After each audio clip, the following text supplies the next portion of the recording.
So when you say, can God? No, God cannot die. God cannot get hungry. God. But if God assumes a human nature, then that means that human nature, that physical body, that human flesh will get hungry. That human flesh will go to the toilet. That human flesh will do all the bodily functions that a human body does. This is a fact. But what is doing those functions is a human being. It's not God himself that is doing those functions. It's not God going to the toilet, because God is spirit.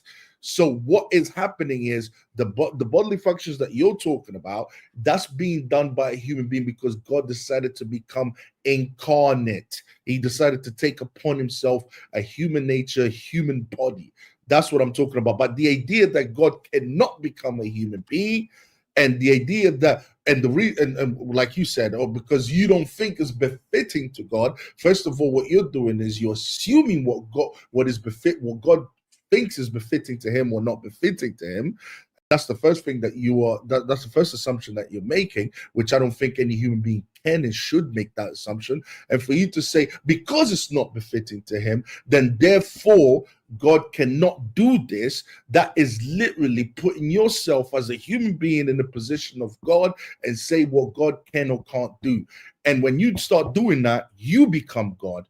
Not God becomes God. Not God. You don't allow for there to be a God. You become God himself, because you're saying what God can do or can't do, what is befitting to him, what is not befitting to him. Right, Octavia. Your own answers contradict yourself, right? Because you just said with your own mouth, it's not a God that is doing these human things. It's a human being. That, did you not say that? You just said that, right? So when the human being is eating, it's not God eating, it's the human being, correct? Yes, because he took the form. Right. So therefore, Jesus is not God. He's a human being. According to you and your very own statements, he is not God. He's a human being, because it's the human being that is eating. It is the human being that is sleeping. It is the human being that is dying and getting crucified. According to your own statements.